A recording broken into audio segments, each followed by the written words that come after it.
Témoins, les officiers de police, de gendarmerie, les scientifiques que vous entendrez ont vécu ces phénomènes étranges. Aujourd'hui, ces mystères sont encore inexpliqués.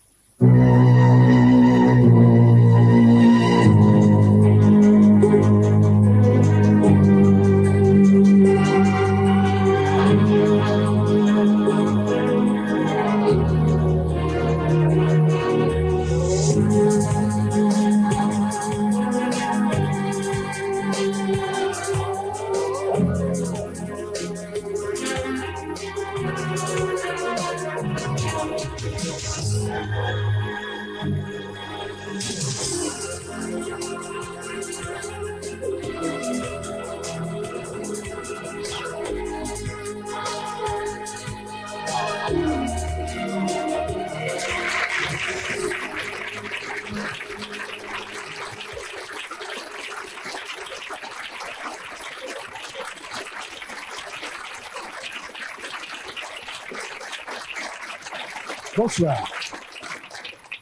C'est vrai qu'elle est belle, cette bague que vous avez achetée un jour sur un coup de cœur, au hasard d'une promenade dans Paris, chez un antiquaire spécialisé dans les bijoux anciens. D'où vient-elle? Personne ne le sait. L'expert vous a dit qu'elle était certainement fin 19e, début 20e. Alors de temps en temps, vous vous plaisez à imaginer la femme ou les femmes qui l'ont portée avant vous. C'est qu'elle a sa part de mystère, cette bague. Puis de toute façon, vous avez fait une excellente affaire. Pour quelques milliers de francs, une pierre de cette qualité, c'était vraiment une occasion à ne pas rater. Et puis un jour, les ennuis commencent. Tout se déglingue peu à peu. Santé, morale et physique, travail, vie privée. Vous ne savez pas pourquoi, mais vous n'êtes plus la même. Et puis peu à peu, votre vie bascule et vous n'y comprenez rien. Et si c'était cette bague? Si ce bijou avait conservé la trace maléfique d'un drame passé? C'est tout le mystère de l'histoire de Babette Muselli, l'histoire du bijou maudit que vous allez découvrir ce soir dans Mystère, mais avec bien sûr beaucoup d'autres histoires tout aussi troublantes. En voici, comme à l'accoutumée, un rapide aperçu en quelques images. Il y a 50 ans, un drame s'est déroulé dans cette belle demeure de Touraine. Et si c'était l'explication des phénomènes étranges que vivent ces nouveaux propriétaires? Ils parviendront cependant à pacifier ces vieux murs. Un bijou acheté sur un coup de cœur par une jeune femme en pleine forme. Une vie sans histoire qui bascule dans le cauchemar. Et si c'était cette bague qui avait empoisonné l'existence de Babette? Au cœur des Cévennes, là où se dressent les dents du diable, rien n'est comme ailleurs. Depuis des siècles, d'étranges manifestations qui demeurent inexpliquées perturbent cette région désolée. Le triangle des Bermudes, entré dans la légende lors de la disparition en décembre 1945 d'une patrouille de 5 avions, le vol 19, pour certains, ce serait l'endroit d'où l'on disparaît pour passer dans un monde parallèle. Et enfin, l'OVNI de Trans-en-Provence, une première mondiale, l'affaire qui a tout changé dans l'approche du phénomène par les officiels, le dossier qui interpelle le plus la communauté scientifique. Et ça n'est pas tout, le rendez-vous de l'actualité de Mystère, bien sûr, le journal de Marielle Fournier à la fin de cette émission. Bonsoir Marielle. Bonsoir. Le journal de Marielle Fournier avec un reportage tout à fait d'actualité, puisqu'il concerne la situation dans l'ex-Yougoslavie. C'est un reportage sur ce que l'on peut appeler cet îlot de paix quasiment miraculeuse à Medjugorje, en pleine Bosnie, c'est-à-dire en plein enfer de cette guerre entre Serbes et Croates. Et puis ce soir, une invitée surprise qui va nous rejoindre tout de suite, c'est Sheila. Bonsoir Sheila. Bonsoir.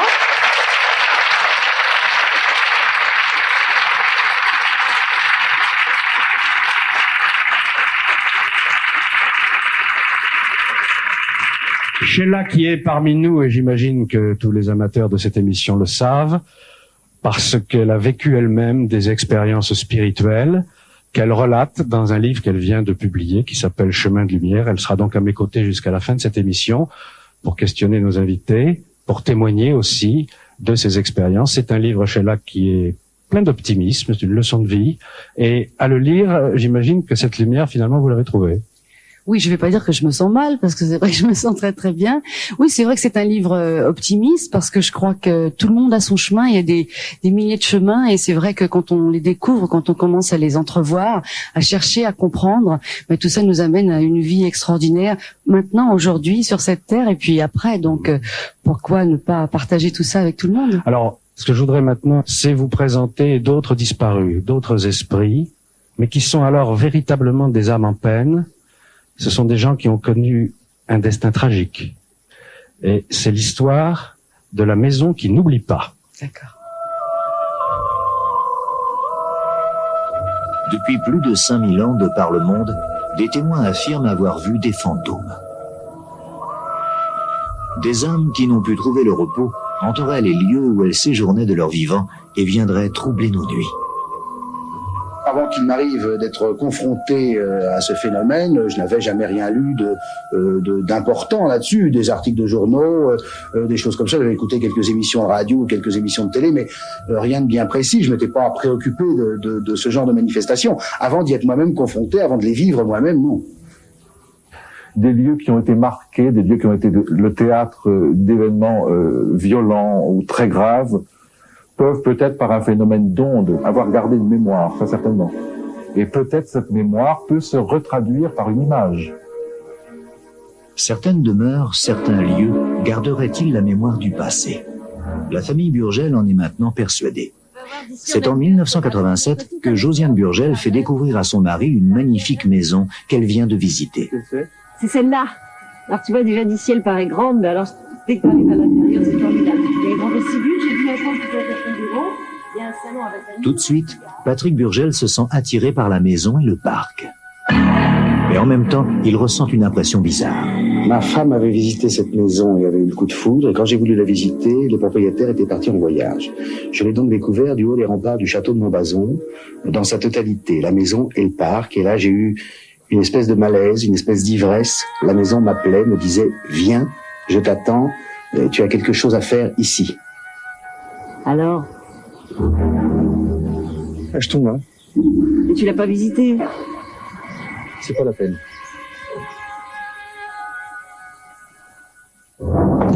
Josiane a emménagé dans la maison pendant que Patrick, qui est comédien, était en tournage. Il va donc découvrir la demeure pour la première fois. Ah, je le savais. La famille est installée depuis quelques jours et c'est avec fierté et enthousiasme qu'ils lui font visiter ce merveilleux endroit.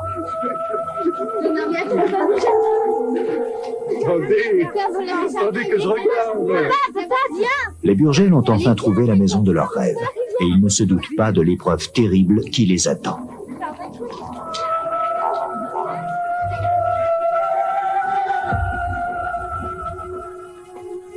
La vie peut basculer sans qu'on s'y attende, sans qu'on soit préparé.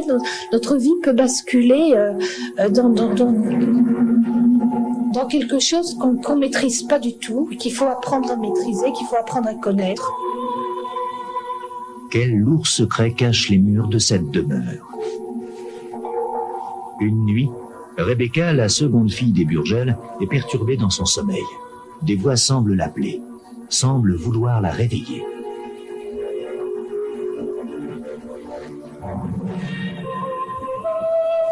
Et tout à coup, une force invisible s'attaque à elle, comme si elle voulait prendre possession de son corps. Jamais l'adolescente n'avait ressenti une telle violence. Ce n'est pas un cauchemar. Rebecca lutte de toutes ses forces. Paniquée, elle parvient à se dégager et se précipite dans la chambre de ses parents. Quoi? Qu'est-ce que tu dis? J'avais vraiment l'impression qu'il voulait rentrer en moi et prendre mon corps, en fait. C'était prendre mon enveloppe charnelle. C'était surtout ça. Donc à ce moment-là, moi, je mourrais. En fait, tout ce qui était intelligence, mourait. Moi, évidemment, mais j'ai lutté. J'ai vraiment eu l'impression de lutter. Je priais comme une folle. Je disais, mais vous mourrez pas, vous mourrez pas. Et c'était vraiment la première fois que ça m'arrivait. Les phénomènes étranges ne font que commencer.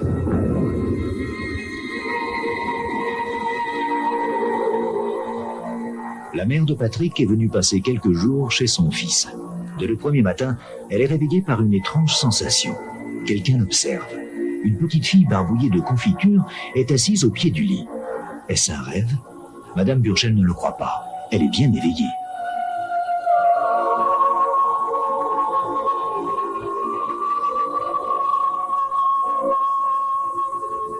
Et la fillette apparaît mystérieusement tous les matins.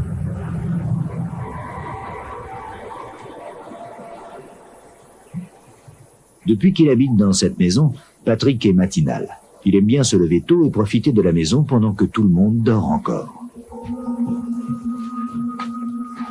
Il ne se doute pas que ce matin-là, sa famille va lui faire d'étranges révélations. Josiane, elle aussi, va être tirée de son sommeil par une mystérieuse apparition qui va la bouleverser.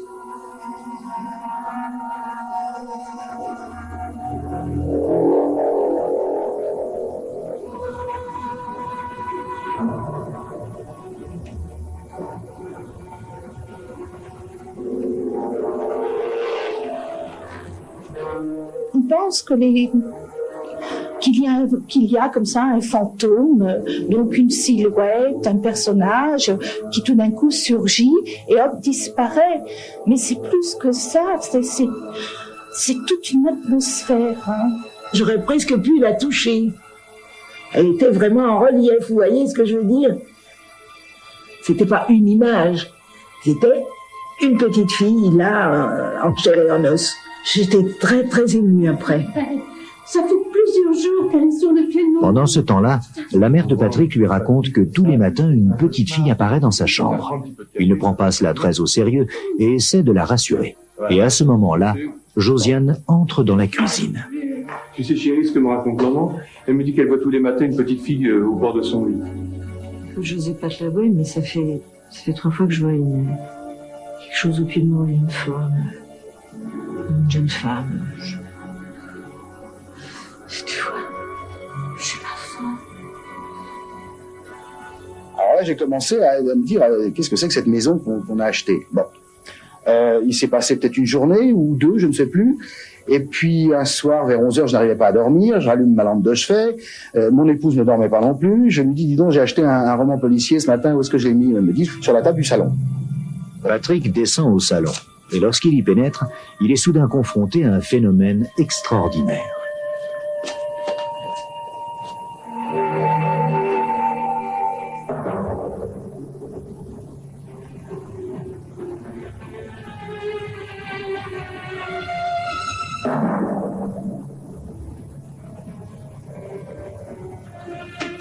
Il n'y a plus de doute, la maison est hantée. Cet homme avait le visage complètement mangé par une barbe de 8 jours. Et ce qui m'a beaucoup impressionné, c'est son regard. Il avait un regard entièrement de détresse. C'était une tristesse infinie qui, en une seconde, puisque cette vision n'a duré peut-être qu'une seconde, pas plus, m'a complètement bouleversé. Et j'ai commencé à en parler autour de moi, des voisins, à des gens âgés, des vieux Montbazonnais. C'est en parlant avec l'une de ses voisines qu'il apprend qu'un drame terrible a eu lieu dans cette propriété.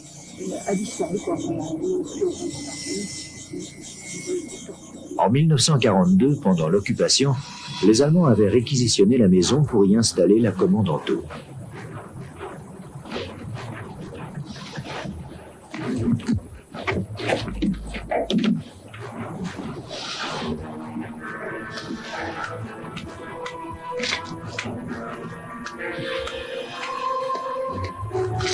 Les SS avaient eu connaissance d'un réseau de résistance qui aidait les Juifs à passer en zone libre. La maison servait d'étape de transit.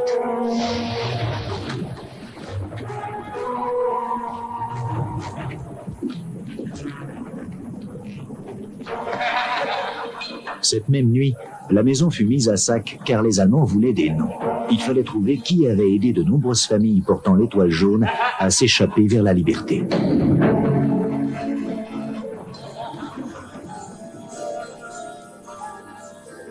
Ce soir-là, une famille juive n'a pu être avertie à temps.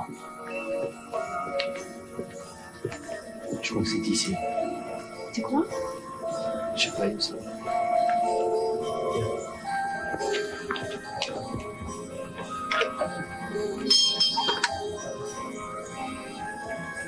Ça va, Sarah?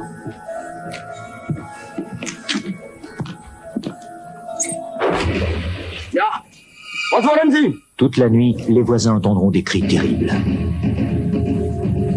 Vous avez tort de ne pas parler, monsieur Rosensky. Les fantômes qu'ont vus les Burgel sont-ils ces 3 personnes qui ont trouvé la mort durant cette horrible nuit de 1942? Vous avez tort.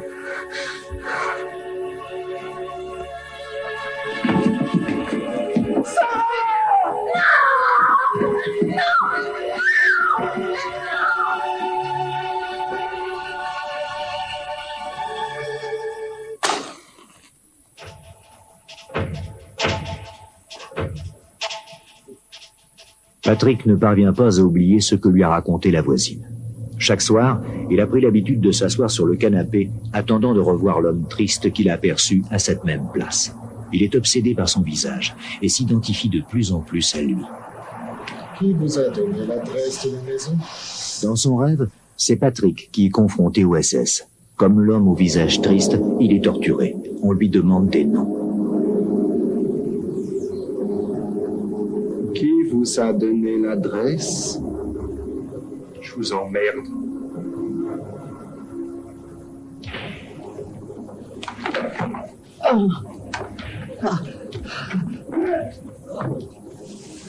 Puis l'instant d'après, on le précipite en bas d'un escalier.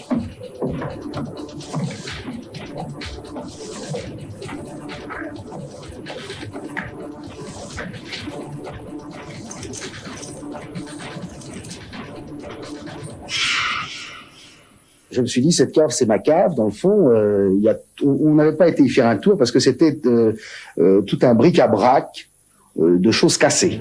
La première chose que j'ai fait le lendemain, j'y suis descendu. Mais il n'y avait pas un truc intact. C'était des morceaux, c'était des bras de fauteuil, des dossiers de chaises. Et j'ai quand même été fouillé là-dedans. Et là, Patrick va faire une découverte étonnante. Une vieille mallette contenant un chandelier à 7 branches et un livre de prières hébraïques. Dans ce livre, une carte avec une adresse à Paris et un nom, Shlomo Rosinski.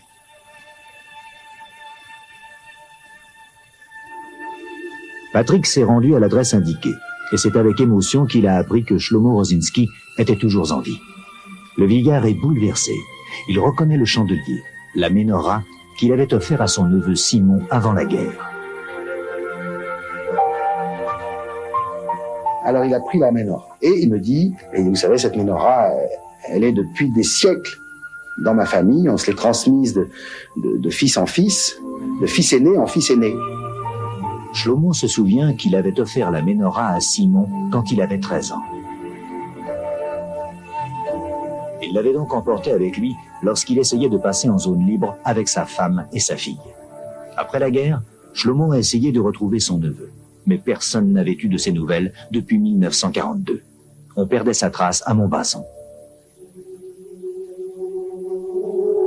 Quand le vieillard a appris que Patrick avait été élevé dans la religion juive, il lui a donné le chandelier à une condition.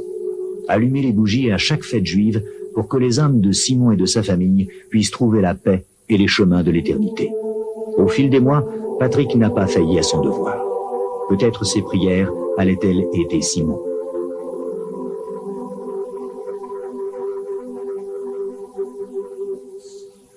J'étais celui qu'ils avaient décidé d'investir de la mission.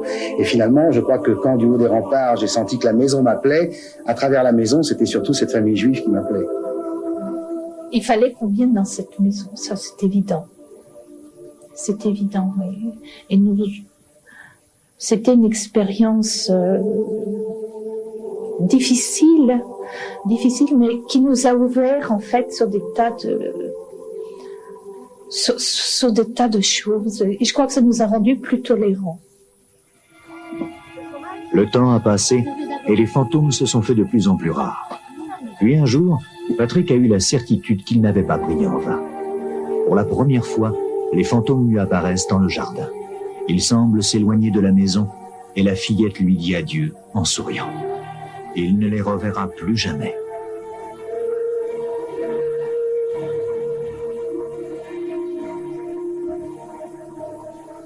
Patrick a-t-il vraiment aidé Simon et sa famille à trouver le repos éternel?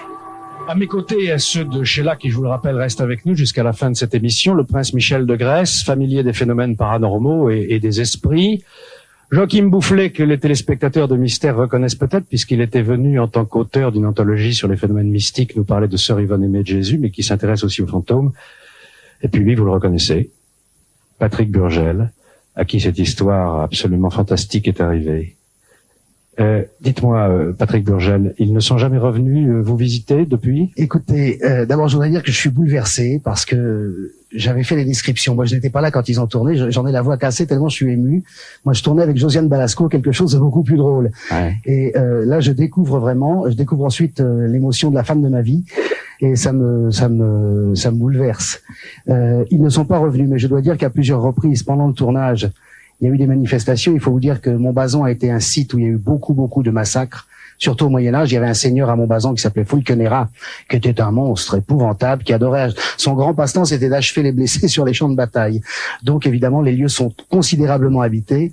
Et on a eu, à la fin du tournage, après la fin du tournage, beaucoup de manifestations, portes qui claquent, bruit de pas, etc., etc. Je dois dire une chose, c'est que j'ai fait aussi appel à un grand radiesthésiste, qui a fait un travail énorme puisqu'il est resté 4 jours. Et qui m'a dit, c'est épouvantable les souffrances qu'il y a eu dans cette maison. Vous avez eu affaire à quelques fantômes, mais on le disait tout à l'heure, ils étaient beaucoup plus drôles que ça, parce que votre général musicien, c'était quand même une présence. Oui, moi j'ai eu la chance de tomber sur un général. Bon, j'ai trouvé cette histoire justement en faisant comme vous, en cherchant et en étant très surprise par une tache qui était marquée sur les tomates dans une maison ancienne. Et c'est vrai que moi, ce général, bon, il marchait, il était là, il claquait les portes, il éteignait les lumières, il jouait régulièrement du piano.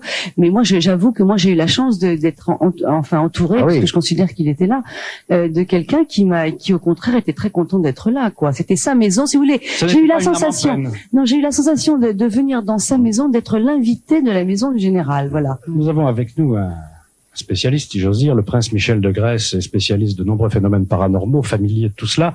Est-ce que vous avez des fantômes chez vous? Je crois que je les fais fuir. Pourquoi? Je crois que si on est trop familier avec eux et si on travaille dans un certain domaine spirituel, il est possible de les faire sortir d'une pièce. Mais je voulais dire une chose. Bon, je vois ce film ce soir. Ouais. Je ne connaissais pas l'histoire. J'ai été très profondément bouleversé. J'ai eu l'impression d'être dans cette maison. Et je dois vous dire, monsieur, pardonnez-moi, mais je ne crois pas que c'est fini. Ben, moi, j'espère que si. J'ai l'impression, si vous voulez, qu'il y a un travail considérable a été fait de libération. J'ai l'impression qu'il faut encore faire travailler dessus. C'est fort possible. J'ai vu la photo de la maison avant l'émission. On a eu des manifestations. Tout de même, je trouve que c'est très fort et il y a un contraste entre deux directions. Ces gens étaient des gens de bien. Ces gens étaient bons, charitables, généreux. Donc, tout ce qu'ils ont dégagé toute leur vie et eux-mêmes les attirent vers l'éternité pour être libérés, n'est-ce pas? C'est évident. Absolument. Mais la somme de souffrance et de violence qui s'est passée dans ce lieu qu'on sent à voir la photo, n'est-ce pas? C'est tellement épouvantable, ils ont tellement subi que ça les retient encore, à mon avis. Vous pouvez nous parler un petit peu de vos fantômes à vous? J'en ai trouvé un, mais c'est moins tragique. En fait, c'est assez tragique, mais c'est moins. Vous partagez avec Sheila de fréquenter des fantômes comiques? Non, mais j'ai sorti un livre récemment qui s'appelle La Bouboulina, qui est sur une héroïne grecque. Et le point capital et crucial des recherches, c'est que personne ne savait, elle est morte dans l'île de Spetses, qui est une île grecque, et personne ne savait dans quelle maison elle avait été assassinée. Eh ben, c'est elle qui me l'a fait trouver. J'étais vraiment désespéré, je lui ai dit, écoutez, vraiment, j'arrive plus à savoir, maintenant j'écris sur vous, maintenant vous allez me mener à la maison. Bon. Et je suis parti, il y avait plusieurs personnes avec moi, je sais pas très bien, j'ai abouti devant une maison qui était en réparation. C'est son fantôme qui vous l'a dit? Je l'ai poussé, presque traîné. Oui. Et bon, j'ai dit à qui à cette maison. Donc vous communiquez avec eux? Oui, ils communiquent avec moi. Oui. C'est différent. C'est eux qui décident. Je pense que oui. Et j'ai demandé, après j'ai fait des recherches et c'était temps de faire la maison. Est-ce que vous savez donc qui ils étaient de leur vivant et pourquoi ils sont chez vous donc? Pas toujours, mais on peut faire Vous savez, je crois qu'on peut communiquer avec les fantômes, non pas pour le plaisir uniquement de raconter une belle histoire ou intéressante ou terrifiante, Mais je pense qu'on a pouvoir ou possibilité uniquement dans un but. C'est-à-dire que ils communiquent avec vous ou vous pouvez les rencontrer parce que vous avez quelque chose à faire pour eux par la prière ou par un moyen semblable. Je pense également qu'il y a un élément très important dans cette histoire, c'est la découverte des objets cultuels de cette bar mitzvah. Et peut-être est-ce la première étape. Il fallait que ces objets soient restitués à leurs propriétaires. Et c'est un peu dans ce sens que j'interprète cette intervention des fantômes. Un fantôme, c'est une personne défunte qui communique surnaturellement avec les vivants. Mais peut-être ce qui a été vu n'est pas un état actuel dans lequel ils se trouvent. C'est peut-être leur histoire qui a été montrée. Mais on ne sait pas ce qu'ils sont et où ils sont maintenant. Il y a une question quand même qui se pose, Joachim Boufflet. On a le sentiment qu'il y a fantômes, entités, esprits, enfin qui demeurent dans les lieux où il y a eu des choses tragiques et beaucoup de douleur et de souffrance, uniquement justement quand il y a drame. Il faut qu'il y ait un drame pour qu'il y ait des âmes en peine. Très souvent, mais pas nécessairement, parce que vous avez quand même des interventions d'un autre ordre, qui sont aussi des interventions de défunts. Je pense dans la religion catholique à des apparitions de saints, donc de personnes qui sont dans la gloire, dans le bonheur, par définition, et qui apparaissent à des personnes vivantes ici-bas, et qui ont aussi une communication. Et je crois que c'est le même phénomène, en fait.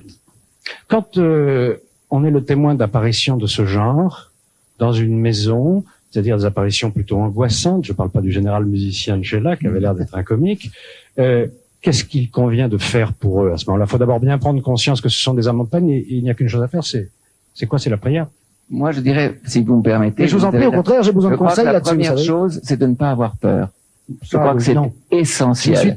Et il ne faut pas... C'est obsédant, si vous voulez, je me suis très vite habitué. Parce qu'au fond, finalement, vous aurez toujours le plus fort. Parce que si on entre dans un domaine spirituel, et compris quelque dieu que ça soit, je veux dire le vôtre, le mien, je crois que c'est toujours positif. Et c'est la seule façon, non seulement de se protéger contre eux, mais aussi de les aider et de les faire partir. Ce qui est curieux quand même, c'est que ces phénomènes sont apparus quand moi, premier juif à habiter la maison, qui a 100 ans, plus de 100 ans cette maison, j'ai planté ma mezouza sur le chambranle de la porte, qui est le signe de Dieu sur la porte de la maison, quoi. Je veux dire, les précédents propriétaires, ceux d'avant et ceux d'avant, étaient des catholiques. Patrick Burgel, il faudra nous dire si ce que disait Michel de Grèce tout à l'heure se réalise. Il pensait que vous n'en aviez pas terminé avec cette affaire. Peut-être reverrez-vous un jour Simon, son épouse et sa fille. Bon, messieurs, je vous remercie, et Mystère continue toujours d'ailleurs avec la mémoire des choses. Et s'il n'y avait pas que les murs des vieilles maisons capables de garder les traces du passé, si les objets eux aussi avaient une mémoire et étaient capables de garder les traces positives ou négatives d'ailleurs de ceux qui les ont possédés. C'est tout le mystère de l'histoire que voici, l'histoire du bijou maudit. De tout temps, les bijoux ont provoqué passion et convoitise. Certains porteraient bonheur, d'autres, au contraire, seraient maléfiques. Il y a des objets très mystérieux et des objets qui vous rendent mal à l'aise. Les objets ont une certaine âme, les objets ont une vie et ils ont aussi une mort. Certains ont une mort. C'est en achetant cette bague ancienne que Babette Musselli va découvrir que les bijoux ont peut-être une âme. Malgré le prix élevé du bijou, Babette ne peut résister. Elle est ravie et sans attendre, elle glisse à son doigt l'améthyste serti de brillant.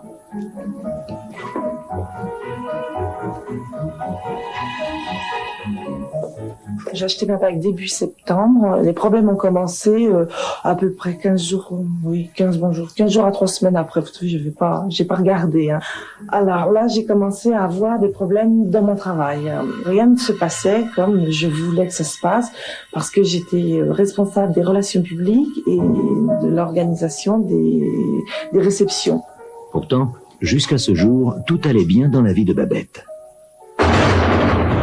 Mais maintenant, elle est souvent prise de frayeurs inexplicables. Quand elle est seule, elle ressent un profond malaise et éprouve en permanence la sensation d'être suivie.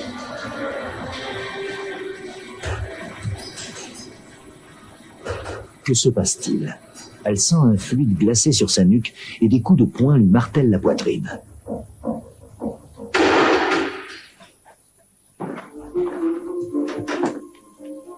Charles, le mari de Babette, est barman. Comme d'habitude, il rentre très tard de son travail. Mais maintenant, Babette ne supporte plus ces longues heures d'attente. Charles fait preuve de patience, mais il ne parvient pas à comprendre ce changement brutal d'attitude. Babette semble à bout de nerfs. Elle est intransigeante, agressive. Charles est inquiet. La grossesse serait-elle à l'origine de ces tensions? Une femme enceinte peut avoir un comportement psychologique complètement différent à partir du 4e mois de grossesse, qui peut entraîner des troubles très importants vis-à-vis de l'entourage, en particulier un rejet du mari, que ce soit physique ou moral, et un rejet de tous les proches. Il se passe aussi d'autres transformations étranges dans l'environnement de Babette. Ces plantes, dont elle est si fière et qu'elle soigne avec tant d'attention, se mettent à mourir soudainement. Oui, il y a 3 jours. Et regarde l'autre. J'avais dans l'appartement des plantes vertes dont je m'occupais bien. Enfin, j'avais la main verte, comme on dit. Et toutes ces plantes mouraient. On aurait dit qu'elles subissaient le malaise de ma femme, de Babette. Babette arrive enfin au terme de sa grossesse. Ce sont les premières douleurs. Charles décide de l'emmener à la clinique. Avant de partir, Babette prend soin de retirer tous ses bijoux. Mais son majeur a bizarrement enflé pendant la nuit et elle a quelques difficultés à ôter sa bague. Babette met au monde une petite fille prénommée Alexandra. L'accouchement s'est bien déroulé et Babette est touchée de l'attention et de la tendresse que manifeste Charles. Sont-ils enfin sortis du cauchemar qu'ils vivent depuis plusieurs mois? Depuis la naissance d'Alexandra, Babette semble en effet aller beaucoup mieux. Le couple a retrouvé son harmonie d'antan et quelques semaines plus tard, Babette reprend avec joie son travail. Pourtant, dès son arrivée au restaurant, Babette sent à nouveau la tension monter. Elle ne parvient pas à contenir son agressivité. Elle veut tout faire elle-même, tout le monde l'exaspère. C'est avec effarement que ses collègues assistent impuissants à cette frénésie. Qu'est-ce qui se passe ici? Le directeur est obligé d'intervenir et de la calmer. Mais l'étrange comportement de Babette va persister pendant plusieurs semaines et il est question de la licencier. Je vais prendre des sanctions contre vous. C'était un changement total de la personnalité. C'était vraiment de quelqu'un de très souriant qu'on connaît, de très gai. C'était devenu quelqu'un effectivement un peu triste et odieux surtout. C'est un changement total même dans le regard, je veux dire, de tout. Cela fait maintenant des mois que Babette passe ainsi de l'hystérie à l'abattement. Un soir, un ami de longue date, Jean-Luc, remarque qu'elle semble préoccupée et il la questionne. Avec Charles, on se lave constamment. Et puis, c'est violent. Et puis, au bureau, il y a des conflits. Jean-Luc croit reconnaître ce que lui dit Babette et lui donne un conseil. Au cours de ce dîner, je ne reconnaissais absolument plus Babette. Et j'ai trouvé une certaine analogie entre son comportement et le comportement de personnes dites un peu possédées que j'avais pu étudier dans certains livres. Et l'idée est venue à ce moment-là de la présenter à Monsieur Deladé. Babette est sceptique. Elle préfère consulter son médecin, mais elle ne va pas bien. Elle se résout, malgré ses réticences, à prendre rendez-vous chez le médium Serge Deladé.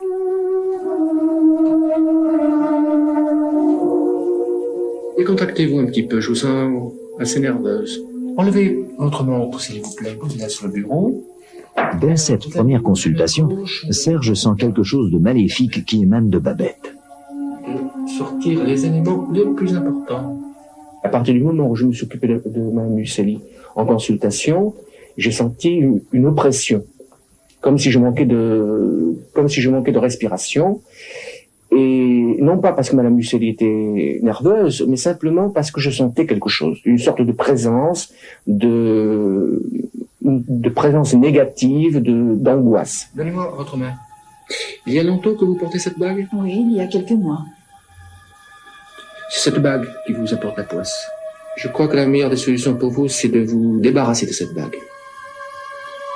Mais pas d'autre solution. Il faut la détruire. Je trouvais ça un peu gros. Je suis rentrée chez moi et sont apparus des phénomènes un petit peu bizarres et, je dois dire, angoissants. Ce soir-là, Babette est seule dans l'appartement, quand soudain...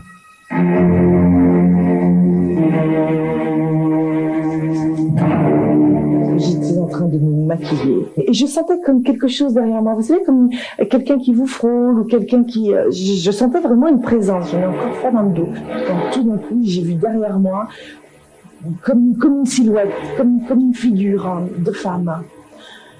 Là, vous savez, ça surprend. Vous vous demandez... alors, je me suis retournée pour voir si cette personne était là, si vous voulez, le réflexe quand vous voyez ça.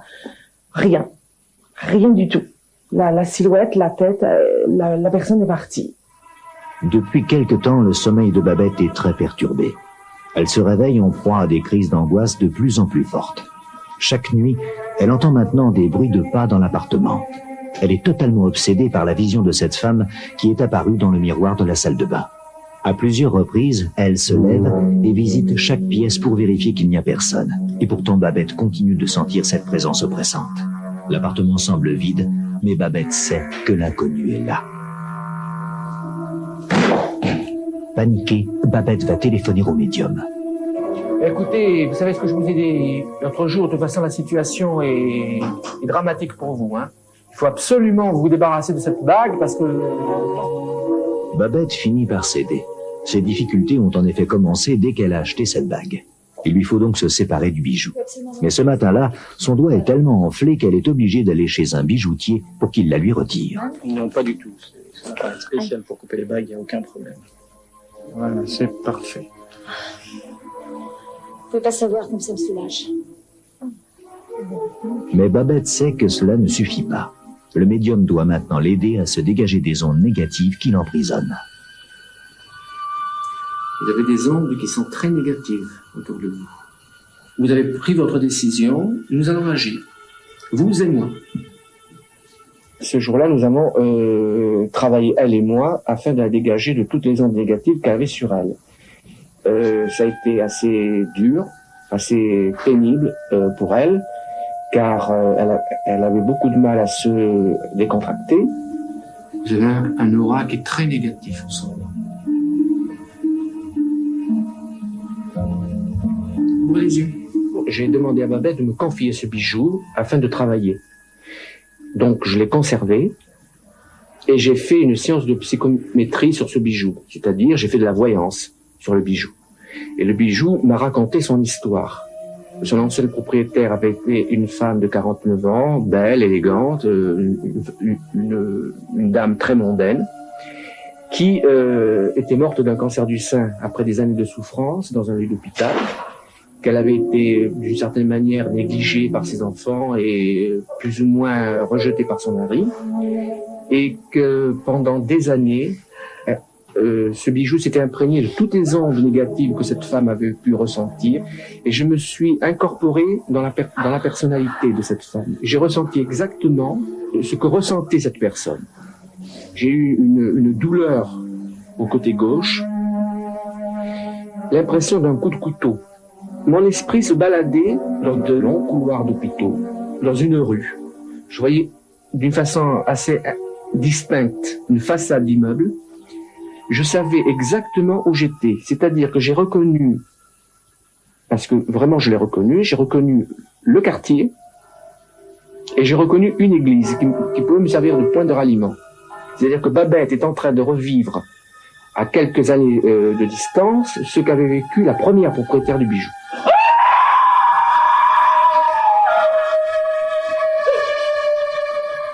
Si la personne est en bonne santé, pleine de dynamisme, elle va, lorsqu'elle acquiert un objet, projeter de nouvelles significations qui vont neutraliser ce qui a été projeté par l'ancienne propriétaire.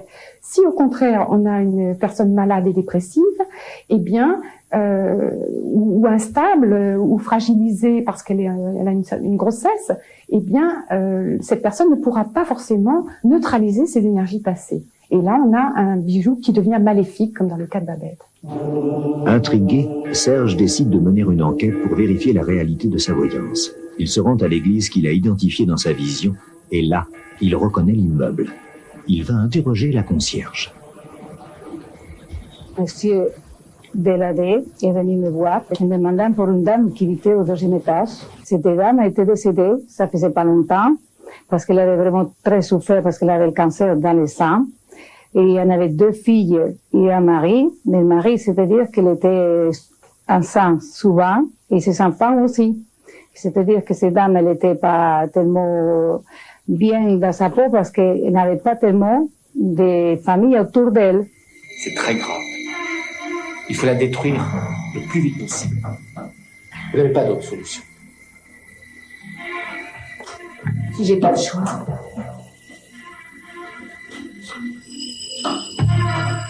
J'avais l'impression qu'il dégageait quelque chose de ses mains, si vous voulez. Et d'un seul coup, ces fameux coups de poing que j'avais l'impression de recevoir quand j'étais en promenade, d'un seul coup, j'ai eu une douleur qui est partie. J'ai l'impression qu'on me retirait quelque chose de la poitrine. Qui est partie, je me suis mise à respirer beaucoup plus calmement. Et après, bon, ça a été terminé. C'était une libération et la somme que représentait ce bijou, il n'était rien par rapport à ce que j'ai retrouvé par la suite, hein. L'harmonie que nous avons retrouvée ensemble. La bague est brisée, mais il y a encore une étape à franchir pour que Babette soit totalement libérée. Il faut procéder à une ultime séance, et c'est selon un rite précis que toute la souffrance dont est chargé le bijou va enfin disparaître. Et sa famille et son... Le soleil est revenu à la maison. Je peux vous dire, c'est vrai que ça a fait du bien.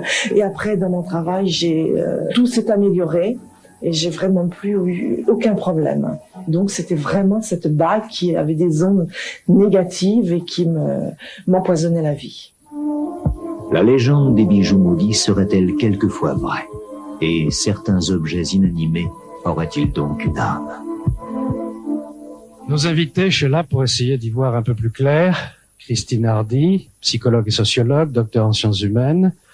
Jean-Pierre Bayard, à la fois docteur ès-lettres, spécialiste du symbolisme traditionnel, en même temps ingénieur des travaux publics. C'est un style d'ailleurs que vous avez écrit sans doute sur les cathédrales. Et puis vous le reconnaissez, Serge Deladé, l'homme qui est venu au secours de Babette Muselli. Serge Deladé, vous le dites là, mais ça semble tellement incroyable. Qu'est-ce que vous avez ressenti physiquement la première fois que vous avez eu Babette? Une répulsion. Et vous avez tout de suite vu que c'était la bague? De suite. Alors, vous avez vraiment le sentiment de toucher un serpent. À ce point-là? Oui. Est-ce que le travail auquel vous vous êtes livré sur cette bague, tout médium que vous êtes, comportait un risque pour vous? Il y a des risques. J'ai eu des problèmes par la suite. Approchez votre micro, s'il vous plaît. J'ai eu des problèmes par la suite. Vous avez partagé en quelque sorte la souffrance de Babette? D'une certaine manière, c'est-à-dire que j'ai provoqué une situation qui m'a laissé des séquelles. Vous êtes complètement libéré maintenant, j'imagine. C'est-à-dire que j'ai eu très mal au bras gauche d'ailleurs. J'ai eu des problèmes d'insomnie, quelques problèmes d'angoisse personnelle alors que j'avais aucune raison. C'est-à-dire que vous vous imprégnez des souffrances de quelqu'un et il vous reste toujours quelque chose. Christine Hardy, vous étudiez ça en observateur, vous cherchez à comprendre s'il y a des théories qui peuvent expliquer tout ça. Comment peut-on expliquer qu'un objet puisse être chargé à ce point? Oui, écoutez, je crois que le cas de Babette nous étonne parce qu'on ne prend pas conscience d'une interrelation extrêmement profonde entre l'homme, entre l'être humain et les objets et l'environnement. Il me semble que nous projetons sur les objets des sentiments, des états d'âme, et que quelque part dans l'objet s'inscrivent ces informations. Et je pense que si l'information peut vraiment s'inscrire dans un objet, c'est parce que l'objet quelque part est changé. Il a besoin d'être modifié pour que l'information puisse s'inscrire. Sheila, vous croyez, vous, au pouvoir bénéfique ou maléfique d'ailleurs des objets du passé? Bien sûr, moi je pense qu'il y a des objets qui sont chargés, mais ne serait-ce que des objets qui sont par exemple des objets de bois qui sont fabriqués par des gens sans le savoir, on met des ondes à l'intérieur. Enfin bon, je parle de ma propre expérience.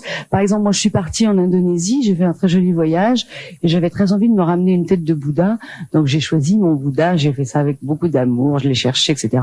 J'ai ramené mon Bouddha à la maison et c'est vrai que bon, je l'ai mis dans le salon.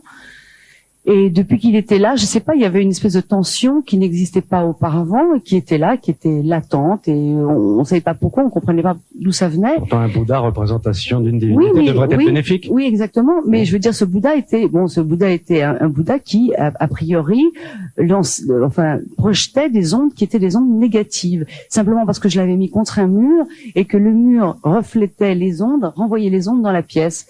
Donc, on m'a expliqué ça parce que bien évidemment, je suis incapable de vous dire comment ça marche. Ah, vous l'avez changé de place? Je l'ai changé de place, je l'ai mis parce que j'adore mon Bouddha, mais je l'ai mis dans mon jardin, auquel cas, il disperse les ondes dans le jardin, ça n'a aucune importance. Bon, Serge Deladé est avec nous et vraiment, je le remercie pour son courage puisqu'il a accepté de se livrer à une tentative de psychométrie, c'est-à-dire de voyance sur le passé. Alors, Serge Deladé, j'ai là plusieurs objets. Je vais vous en passer un. Évidemment, c'est pas être voyant que de dire que c'est une montre, ça se voit. Mais maintenant, je voudrais vous laisser essayer de raconter à la lecture de cet objet, peut-être d'où il vient, qui il a appartenu, son passé, etc. Voici le deuxième. Voici le troisième, mais je pense que vous allez faire ces expériences successivement, pas simultanément. Nous nous sommes déjà livrés d'un mystère, une expérience de ce genre avec Maud Christen, mais j'avoue que elle ne procédait pas de la même façon. Elle était très belle. Hein. Sa lecture du mur de Berlin était extraordinaire. Et celle de ma montre m'a passablement bouleversé. Oui, bien sûr, bien sûr. Parce que j'étais concerné personnellement. Oui. Ah ouais, je crois qu'il faut lui donner un micro. Parce que là, oui, pardon. Voulez-vous que je tienne le micro si vous avez besoin de votre bon. Le premier objet qui me parle, c'est plutôt celui-ci. Oui. Et qui voyez-vous? Je vois des murailles de pierre autour. Il y a de l'eau d'ailleurs, pas très loin. Il fait très froid autour de l'objet. Nous avons caché un signe qui aurait pu vous aider. Il fait très froid autour. Quelle époque? Je sais pas. L'époque ne me dit rien. Beaucoup d'obscurité, des pierres, de la solitude, de la peur, de l'angoisse, de la misère morale. Ça sent la mort autour. Est-ce que ça a appartenu à une femme? Cet objet, pour autant que je le sache, car je ne suis pas totalement informé de ces objets, car je ne voudrais pas que quelque chose de télépathique entre vous et moi perturbe votre voyance. Ça peut pas marcher, la télépathie. Il y a trop de monde. Il y a trop de monde. Bon. Alors, très bien. Écoutez, c'est une cuillère. Ce que nous avons caché sur cette cuillère, c'est la croix gammée. Elle a été retrouvée dans le jardin de l'une de nos collaboratrices. Elle était enterrée. Une forêt ou un bois, pas très loin. Je vois des roses. Beaucoup de roses. Je sens un parfum. Je vois des dentelles, des rubans. Je vois des flacons de cristal. Je vois un lustre de cristal qui brille énormément.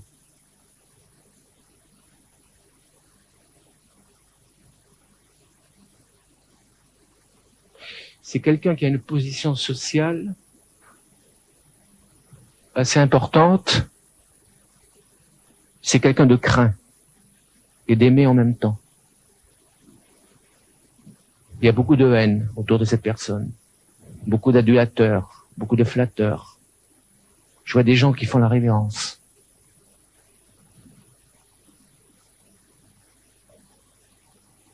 On continue? On continue.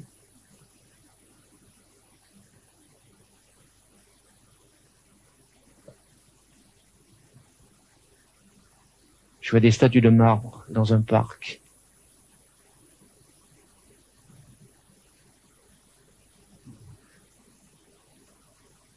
Je vois du sang. Il y a les cris de la foule. Je vois un cheval qui marche au pas.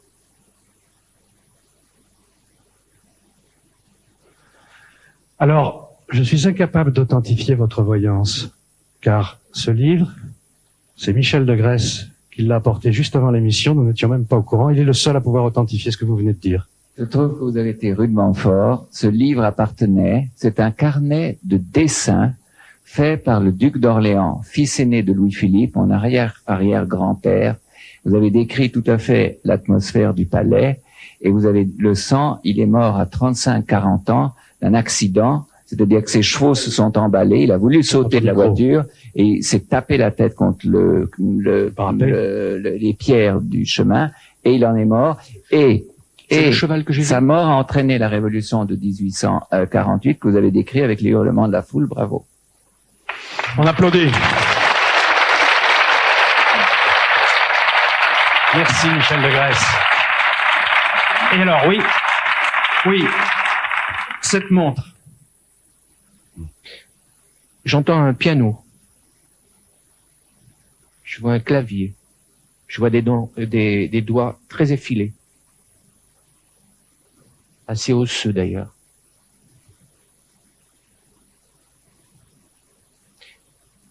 C'est bizarre parce que cette musique, c'est la musique de Gershwin.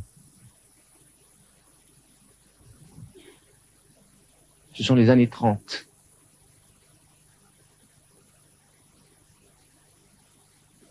Je vois de la neige, une voiture décapotable, une longue écharpe blanche,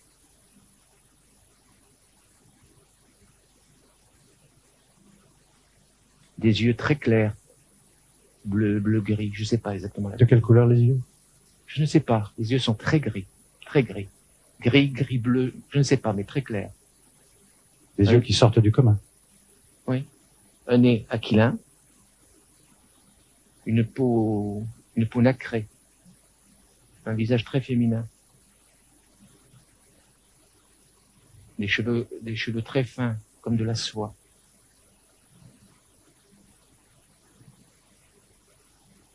C'est quelqu'un qui, je ne sais pas si c'est la personne, mais il y a de la musique de tango.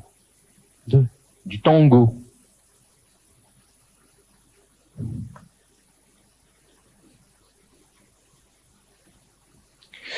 Je vois un manuscrit sur une table, écrit d'une écriture très fine. Je vois la lettre I, qui est dans le prénom ou dans le nom de la personne. Eh bien, écoutez, c'est un puzzle que cette voyance et toutes les pièces de ce puzzle, je ne peux pas les authentifier, mais il y en a certaines, en tout cas pour ce que je sais de cet objet, qui prouvent que vous avez mis dans le mille les yeux, le nez aquilin, les cheveux, la peau nacrée, le I dans le prénom. Les mains très fines. Oui, les mains très fines. Cette montre a appartenu à Lise Taylor. Je crois quand même que la voyance de Serge Deladé est assez extraordinaire. La voyance existe. Bon, je voudrais maintenant qu'on conclue, et qu'on conclue notamment avec Jean-Pierre Bayer en revenant à l'histoire de Babel. Est-ce qu'il y a des cas historiques de bijoux maudits? Oui, on en a. Il y a par exemple, ne serait-ce que Salomon, avec son fameux temple qui construit. Mais Salomon avait une bague qui lui permet d'avoir un jugement équitable. Et on dit que Dieu, dans un moment, n'était pas tellement content après Salomon. Alors il a commandé au diable de lui enlever. Et pendant 40 jours, un nombre qui est bien mystérieux lui aussi, eh bien pendant 40 jours, Salomon n'a plus pouvoir, n'a plus déterminer. Bien. Je vous remercie et bravo encore, Serge Deladé, la suite du mystère dans un instant.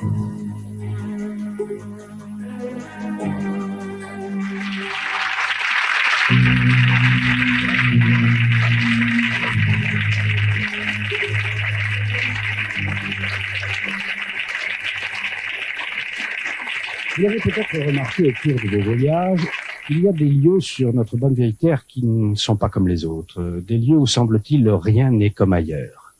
Eh bien, voici l'un de ces lieux, en France. C'est un endroit où, de mémoire d'homme, il s'est toujours passé, il se passe encore, des choses complètement inexplicables.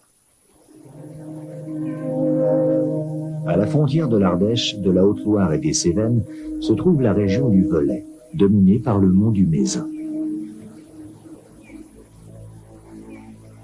Ici, la légende prend sa source au cœur des volcans éteints auxquels on attribue de mystérieuses forces.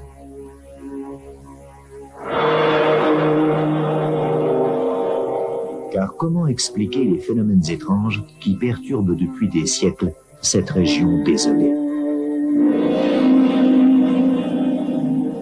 Où le bien et le mal semblent se livrer bataille et où Satan aurait planté ses crocs au lieu dit des dents du diable.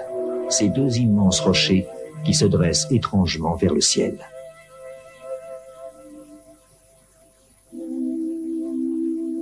C'est une région dont certains auteurs dans l'Antiquité ont dit qu'elle était un locus terribilis, terme latin qui signifie un lieu terrible. La géographie ici porte toutes les stigmates de l'étrange. Et la burle, un vent un peu maudit qui siffle là-dedans, semble accompagner de sa musique ces paysages un peu monstrueux. La burle, un vent lugubre et redouté auquel la légende donne des pouvoirs surnaturels. Mais ici, quand la nuit tombe, la légende devient parfois réalité. Et l'on a constaté de nombreux phénomènes inexplicables. Quand on est sur le terrain, qu'on est pris par la burle, on vit au moment où on va faire les dépannages et tout, on sent la violence du vent. On a l'impression que ce vent vibre, il est anormal par rapport à ailleurs, c'est certain. Il y a en saison d'été beaucoup d'orages qui sont très violents, très très forts.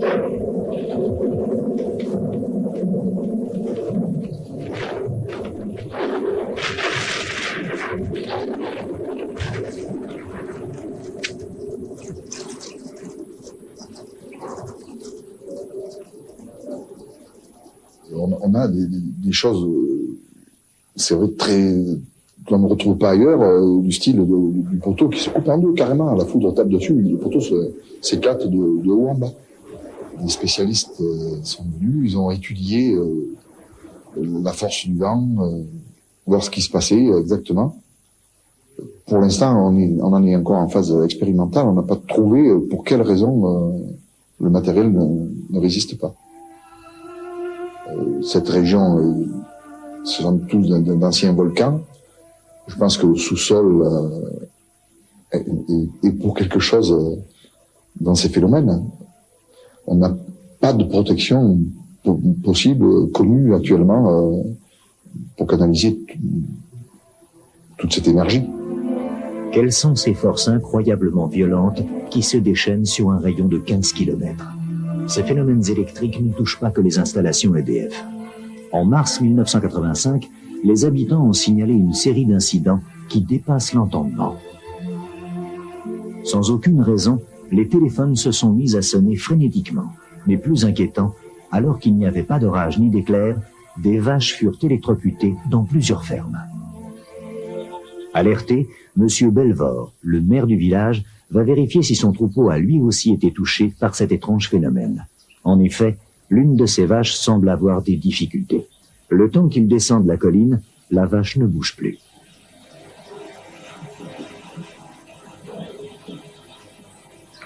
Elle respire toujours, mais elle semble avoir été assommée. M. Belvor tente de l'aider à se relever, mais elle ne peut trouver son équilibre.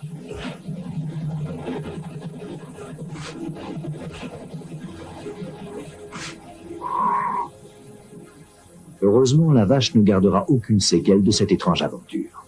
D'autres éleveurs ont rapporté des faits similaires d'électrocution. Quelques animaux en sont même morts. Ces incidents ne font que s'ajouter à la longue liste des événements bizarres de cette région.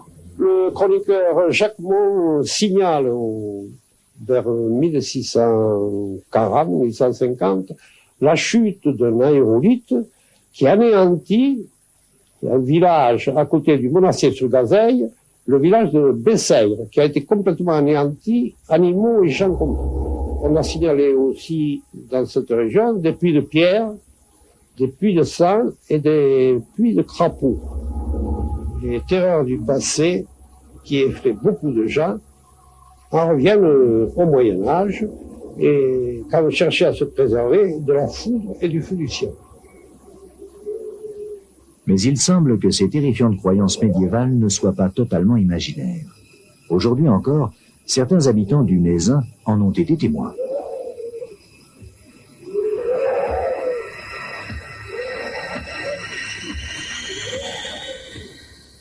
J'ai aperçu, et j'en ai la certitude, hein, j'ai aperçu une grande boule de feu. Ça devait, il me semble que c'était grand à peu près comme une roue de char. Hein. Et cette boule de feu, elle était de l'autre côté du pont, hein, de l'autre côté, sur mon chemin. Et j'ai eu très peur, bien sûr. J'ai pris mes jambes à mon cou et je me suis mis à courir.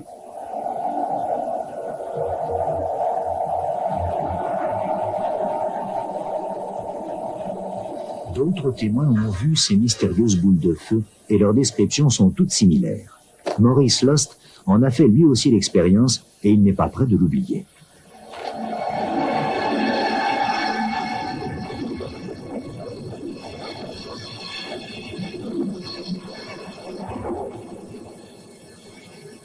Je me trouve enveloppé d'un feu, mais je ne sentais aucune chaleur. Et en face de moi, à peu près à 3 mètres, ça taillait un mur noir alors, comme de la pierre, un mur qui me semblait infranchissable. J'ai fait un tour sur moi-même, je me demandais ce qui m'arrivait, et je n'ai pas compris. Et à ce moment-là, le feu est disparu, alors j'étais tellement ébloui que je ne voyais plus rien du tout, je ne trouvais plus ma bicyclette. Et ça a été terminé. D'où proviennent ces étranges phénomènes? Certains scientifiques ont remarqué qu'ils se produisent dans plusieurs régions de la planète, en particulier dans les zones volcaniques dont l'activité perturbe les ondes telluriques. Le tellurisme est un fluide qui se transporte sous la forme d'une nappe d'un courant à travers qui entoure le globe et qui utilise la moindre résistance géologique et qui se transporte d'un lieu à un autre comme n'importe quel courant électrique, sauf que celui-ci est naturel. Et ce n'est pas exclu que cette conjonction de phénomènes crée quelque chose de mystérieux. Cette région est également redoutée par les pilotes, car les accidents d'avion s'y sont multipliés. Beaucoup restent sans explication, comme le 13 mai 1991, quand un avion de tourisme allant de Clermont-Ferrand à Marseille a survolé la région des Dents du Diable. Les conditions climatiques n'étaient pas bonnes, mais cela ne suffit pas à expliquer pourquoi l'avion a brutalement percuté la montagne, car le pilote était expérimenté et connaissait bien la région.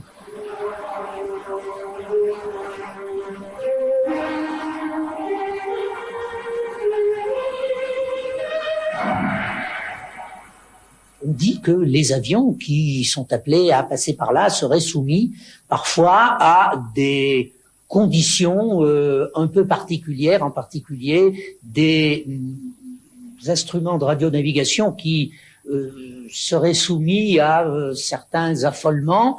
Pour nous, cette zone du Mézin provoque une certaine méfiance, car nous avons vu tant de nos camarades pilotes d'avion être précipités contre la montagne, et y compris en ce qui concerne notre association, c'est vrai que nous prenons un nombre de garanties important lorsque nous sommes appelés à survoler la région. On a comparé cet endroit au triangle des Bermudes, et certains croient que c'est une force magnétique qui perturbe les instruments de bord des avions. Il est vrai que les accidents y sont extrêmement fréquents, et que la région du Mézin porte en elle les sinistres blessures de trop nombreuses épaves et le triste souvenir de trop nombreuses victimes.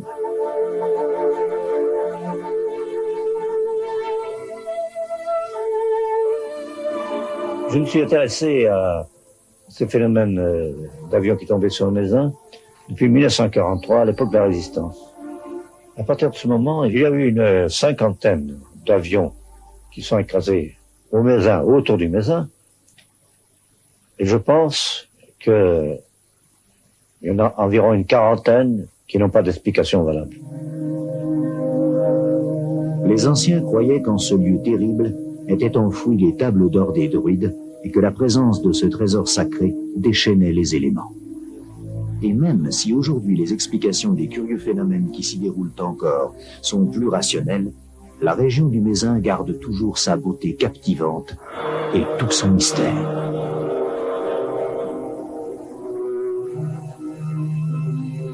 Trois spécialistes sur ce plateau, à côté de moi et de Sheila, pour essayer d'y voir un peu plus clair à propos de ces phénomènes que nous venons de voir.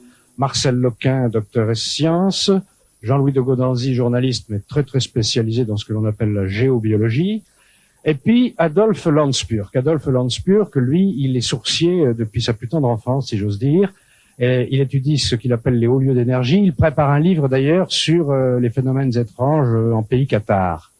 Est-ce que vous avez, Adolphe Landspurk, quelques explications sur ce que l'on vient de voir? Oui, en voyant ce film, je m'aperçois que c'est des hauts lieux telluriques. C'est des hauts lieux cosmotelluriques. Ça fait 12 ans. C'est-à-dire? Bon, ça fait 12 ans que je parcours les pays cathares. Je me suis arrêté à Couvertoirade. Ça fait 2 ans et demi que j'ai parcouru l'Alsace et les Vosges et la Forêt-Noire tous les samedis et dimanches. Et j'ai recensé tous les hauts lieux, c'est-à-dire des endroits chargés en ondes bénéfiques, si on veut dire. Tout à l'heure, vous parliez des maisons hantées ou des maisons à mémoire, des lieux maléfiques. Bon, ces lieux existent, je les parcours également, mais c'est pas ma spécialité. Lieu maléfique, lieu bénéfique. Qu'est-ce qui explique ces deux vertus opposées? Quand il y a le plus, il y a le moins. Quand il y a le positif, quelque part, il y a le négatif à côté. Donc, automatiquement, s'il y a des hauts lieux telluriques à un endroit... Dans ce qui est tellurique, c'est ce qui est... Ce qui est tellurique, c'est ce qui est en bas. Alors, le tellurique, c'est en dessous, et le cosmique, c'est au-dessus, c'est ça? L'homme est cosmotellurique de naissance, de nature, comme un arbre. Oui. Il a les mains tournées vers les étoiles, et le regard tourné vers les étoiles, et les pieds enracinés dans la terre. Donc, il est cosmique et tellurique en même temps. Alors, le négatif, ça vient d'en bas. Le négatif, c'est en bas, et le positif, c'est en haut. Donc, dans ce qu'on vient de voir, il y a que du tellurique. Et là, on a un lieu qui est chargé. Et si ça se trouve, il y a un courant tellurique qui fait 500 mètres de large et qui fait que les avions tombent ou qui fait que les appareils se dérèglent. Hein. Marcel Loquin, vous partagez entièrement cette analyse. Il faut incriminer, à votre avis, le magnétisme ou les régions volcaniques, peut-être? Il y a la superposition de deux phénomènes qui, indépendamment, sont bien connus. Tout au moins, moi, je les connais très bien. C'est d'une part le phénomène de la foudre en boule, c'est-à-dire l'ionisation, qui n'est pas forcément provoquée par la foudre, mais qui peut être provoquée simplement par une différence de potentiel électrique. Et puis le second phénomène, c'est ce qu'on appelle en physique une image, les pores de la Terre, c'est-à-dire l'endroit où la Terre fait des échanges d'ions avec l'atmosphère. La foudre en boule, c'est cette boule de feu qu'on a vue dans le film? C'est simplement, c'est pas dangereux du tout. C'est simplement, moi je l'ai vu une dizaine de fois dans ma vie. J'avais la chance quand j'étais jeune de vivre dans une maison où la foudre tombait tout le temps. Donc j'ai étudié la foudre à l'endroit même où elle tombait. Et jamais la maison n'a eu de dégâts. Et j'ai vu la foudre en boule encore récemment au-dessus de Vincennes, par exemple, un chapelet de boule au moment d'un éclair. Je l'ai vu dans Lyon, c'est un phénomène très connu. Où que nous soyons, même dans nos maisons, dans nos appartements, nous sommes soumis à des forces, donc, dont la plupart d'entre nous ignorons les effets, s'ils sont bénéfiques ou maléfiques. Alors qu'est-ce qu'il faut faire? Jean-Louis de Gaudenzy. En fait, il est rare que l'on construise sa maison sur un haut lieu et sur ces hauts lieux, la plupart du temps, ce sont des sanctuaires, ce sont par tradition, par intuition, l'homme savait que ces lieux-là, il fallait. Mais aujourd'hui, on construit n'importe où, n'importe comment. Oui, donc ce qu'on a constaté, ce qu'un certain nombre de chercheurs ont constaté, c'est que notre sol était parcouru par des courants électromagnétiques, par des courants telluriques, que ça formait une sorte de filet dans notre sous-sol, et que si l'on se trouvait à des lieux d'intersection de ce filet, eh bien, ces lieux étaient actifs. Ce qui ne veut mais pas ils sont très rapprochés? Oui, ils sont relativement rapprochés, mais ils sont plus ou moins actifs selon les cas. C'est-à-dire qu'il y en a un à peu près tous les 2 mètres, 2,50 m. C'est un docteur allemand, un physicien allemand, le docteur Hartmann, qui a découvert ça. Ça a beaucoup d'influence sur la santé? Ça peut avoir une influence sur la santé, si effectivement vous dormez sur un de ces nœuds telluriques, ces nœuds électromagnétiques, eh bien oui, ça peut vous donner un mauvais sommeil, vous provoquer des migraines, développer en vous des maladies. C'est vrai ce qu'on dit parfois qu'il suffit de changer son lit de place de, je sais pas moi, de 3 à 4 mètres pour que tout change si on a... Ça semble exact, parce que si l'on dort au-dessus d'un de ces points, et je crois que actuellement suffisamment d'études, on ne peut pas dire que ce soit encore quelque chose de vraiment scientifique, c'est une recherche, c'est un art, mais les recherches qui ont été faites là-dessus montrent que si l'on dort sur un de ces nœuds telluro-magnétiques, eh bien on se trouve mal de la même manière qu'il faut que le lit soit orienté tête au nord pour la plupart des gens, 70% environ, et 30% de personnes dorment mieux tête à l'est. Est-ce qu'on prend ces données en compte quand on construit des usines, des bureaux? On les prend officiellement pas encore. Je pense que les plus avancés dans ce domaine, ce sont les Suisses, qui pratiquement tous les architectes suisses ou presque construisent maintenant avec des données géobiologiques précises. En France, tout un réseau de géobiologues architectes s'est constitué, est en train de se constituer, et de plus en plus on construit de cette manière-là. Moralité, Jean-Louis de Gaudanzy, si on a des migraines épouvantables, certes il faut voir son médecin, mais oui, il faut peut-être aussi appeler le géobiologue pour qu'il vous dise si votre lit est bien placé. Oui, non, on peut d'ores et déjà commencer par faire des expériences soi-même, c'est-à-dire observer ne serait-ce que ces animaux domestiques. On peut savoir que par exemple un chat, lui, se tient, contrairement à l'être humain et contrairement au chien, se tient sur un endroit qui pour nous serait néfaste. Donc l'endroit où se tient, le souci qu'il a de son confort, bien entendu. Si le chat dort sur le lit, on est enquiquiné. Non, pas vraiment, parce que là en l'occurrence, il va d'abord s'intéresser à son confort. Mais un endroit où se tient trop volontiers le chat, oui, et qui n'est pas obligatoirement un endroit bien ensoleillé, un endroit confortable, peut être un endroit, j'allais dire maléfique, non, le terme est mal choisi, néfaste, nocif. De même qu'on peut aussi étudier ces plantes vertes. La plupart des plantes vertes, en particulier les fougères, se comportent très très mal à ces points négatifs. D'autres plantes, comme les caoutchoucs, parce qu'on appelle populairement le caoutchouc, se comportent très très bien. Donc bref, il suffit de... Vous permettez une toute petite parenthèse pour revenir à la région du Mézenc. Oui. C'est comme à l'île Maurice. À l'île Maurice, c'est une île complètement volcanique. Et ça, c'est une région complètement volcanique. Or, on sait que les coulées de lave se fient au moment où elles se solidifient. Elles figent le champ magnétique du moment. Et ce champ magnétique change au cours des temps géologiques. Donc, vous avez un sol qui est complètement perturbé au point de vue magnétique. La preuve, c'est qu'à l'île Maurice, on sait qu'on ne peut pas faire de course de chevaux. Parce que les chevaux perdent leurs moyens. Parce que tous les 5 mètres en moyenne, il y a une perturbation magnétique tellement forte qu'ils perdent aux 2 secondes sur leur performance normale pour le même parcours. Bon, je voudrais maintenant qu'on quitte les campagnes françaises pour se rendre dans un lieu qui, lui, est entré dans la légende depuis déjà longtemps. Cette fois-ci, nous sommes en mer, dans l'océan Atlantique. Nous sommes au large de la Floride. Vous l'avez tous deviné, Mystère vous emmène dans le fameux triangle des Bermudes. Le 5 décembre 1945, à la base de Fort Lauderdale en Floride, 5 avions torpilleurs ont décollé pour une mission de routine avec 14 hommes à bord.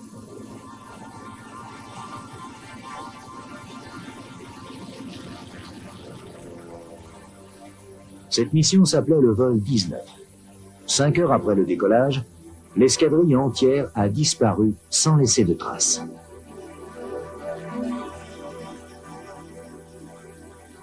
Cette disparition est la catastrophe aérienne la plus spectaculaire survenue en temps de paix dans les annales de l'aviation militaire. Et l'endroit maudit où la patrouille a disparu est devenu pour beaucoup le cimetière de l'Atlantique ou le triangle de la mort. C'est ainsi qu'a commencé la légende du triangle des Bermudes. 650 km² dans l'océan Atlantique qui s'étendent du sud de la Floride à l'est des îles Bermudes jusqu'à Porto Rico. Depuis 75 ans, une centaine de bateaux et d'avions et plus d'1 millier d'hommes y ont disparu. Mais déjà, en 1492, Christophe Colomb notait dans son livre de bord des lumières étranges et des déviations d'aiguilles de boussole qui ont terrifié son équipage lorsqu'il traversait cette région. Pour certains, le triangle des Bermudes serait l'endroit d'où l'on disparaît pour passer dans un monde parallèle. Est-ce ce qui est arrivé à la patrouille 19 ? Un enquêteur de l'aéronavale est sûr du contraire. Il pense avoir localisé l'épave d'un des 5 avions. Quand j'ai lu cette histoire et que j'ai étudié les transcriptions des conversations radio, j'ai réagi et je me suis dit, si telle information est vraie et telle autre aussi, alors je peux peut-être retrouver un de ces avions. Pour cela, John Mayer a scrupuleusement étudié le déroulement du vol 19.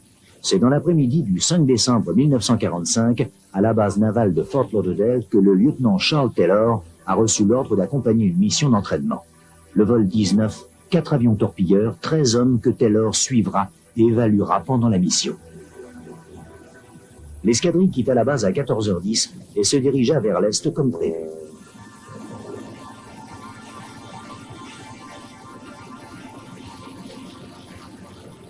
La mission d'entraînement était la suivante. La patrouille devait parcourir 120 milles nautiques vers le nord-est, effectuer des exercices de tir, puis se diriger vers le nord-ouest pendant 73 milles pour enfin rejoindre la base au sud-ouest.